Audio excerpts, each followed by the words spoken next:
खबरों की शुरुआत आज की बेहद अहम खबर के साथ। बांग्लादेश के दारुल हुकूमत ढाका के झलुकाटी जिले में आग की एक भयानक वारदात पेश आई है।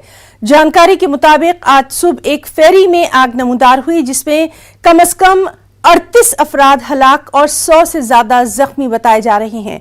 ये तादाद बढ़ भी सकती है। झलुकाटी जिले के एडिशनल डिप्टी कमिश्नर का कहना है कि फेरी ढाका से जनूबी बांग्लादेश के जिला बारगोना जा रही थी कि अचानक आग नमूदार हुई।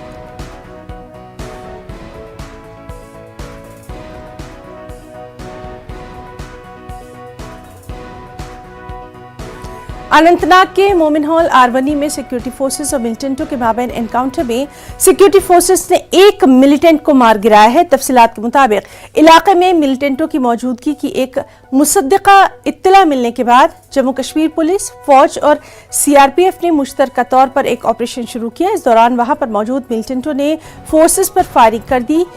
जवाबी कार्रवाई के बाद एनकाउंटर शुरू हुआ। जराये के मुताबिक एनकाउंटर में 2 से 3 मिलिटेंट फंसे हुए हैं और ऑपरेशन जारी है। अमन कानून की बहाली को लेकर पुलिस ने इक़दाम उठाए हैं। आरवनी जाने वाले तमाम रास्तों को सील कर दिया गया है। इलाके में मोबाइल इंटरनेट खिदमात को भी बंद कर दिया गया है।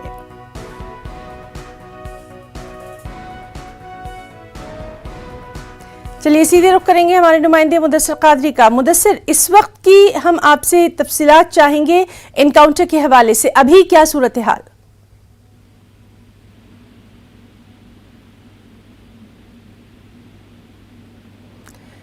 मुदस्सिर, आपको मेरी आवाज आ रही है? तो नाज़रीन, आपको बताएं कि हम अपने साथी मुदस्सिर कादरी से बात करने की कोशिश कर रहे हैं। इस सब के बीच में जो इत्तला है वो यही है कि मिलिटेंटों की मौजूदगी की मुसद्दिका इत्तला मिलने के बाद जम्मू कश्मीर पुलिस, फौज और सीआरपीएफ ने मुश्तरका तौर पर एक ऑपरेशन शुरू किया। इस दौरान वहां पर मौजूद मिलिटेंटों ने फोर्सेस पर फायरिंग की। जवाबी कार्रवाई के बाद एनकाउंटर शुरू हुआ। अनंतनाग के मोमिन हॉल आरवनी में एनकाउंटर के ताल्लुक से ये आपको खबर दे रहे हैं।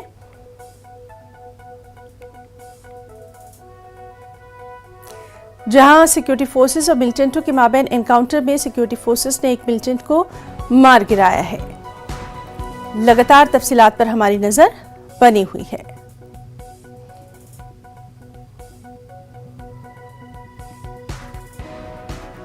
अमन कानून की बहाली को लेकर पुलिस ने इक़दाम उठाए हैं। आरवनी जाने वाले तमाम रास्तों को सील कर दिया गया है। इलाके में मोबाइल इंटरनेट खिदमात को बंद कर दिया गया है। एक बार फिर से बात करने की कोशिश करेंगे हमारे नुमाइंदे मुदस्सिर कादरी से। मुदस्सिर, अभी की हम आपसे तफसीलात चाहेंगे। बिल्कुल हिना, जिस तरह से सुबह सवेरे ये ऑपरेशन जो है वो शुरू किया गया था और जिसमें अभी तक जो है एक मिलिटेंट के मारे जाने की तस्दीक कर दी है पुलिस ने, लेकिन अभी तक उस मारे गए मिलिटेंट की शिनाख्त जाहिर नहीं की गई है और ये बताया जा रहा है कि ये लोकल भी हो सकता है और फॉरेनर भी हो सकता है, लेकिन ये कहना काबिल वक्त होगा जब तक पुलिस की जानिब से कोई भी तस्दीक सामने नहीं आती है। तो फिलहाल के लिए जो गोलियों का तबादला था वो रुक गया है, लेकिन सर्च ऑपरेशन या फिर कॉम्बिंग ऑपरेशन की अगर हम बात करेंगे तो वो अभी भी जारी है और ये कोशिश की जा रही है कि अगर कोई मिलिटेंट और मौजूद है, क्योंकि जिस तरह से जराया का कहना था कि 2 से 3 मिलिटेंट वहां मौजूद हो सकते हैं, लेकिन अभी तक एक ही जो मिलिटेंट की बॉडी है वो रिट्रीव की गई है और जो दीगर मिलिटेंट वहां पर जो खदशा था जाहिर किया जा रहा था कि और 2 मिलिटेंट वहां पर छुपे हो सकते हैं, तो उनको तलाश करने के लिए जो है कॉम्बिंग ऑपरेशन शुरू कर दिया गया है। जिस तरह से हमने बोला कि गोलियों का तबादला जो था वो रुक गया है, लेकिन ऑपरेशन जो है वो जारी है और ये कोशिश की जा रही है कि अगर वहां पर कोई और मिलिटेंट मौजूद हो तो उसको भी जल्द से जल्द जो है न्यूट्रलाइज किया जाए और ये जो ऑपरेशन है उसको खत्म कर दिया जाए। मुदस्सिर, बहुत बहुत शुक्रिया आपका तमाम तर जानकारी के लिए।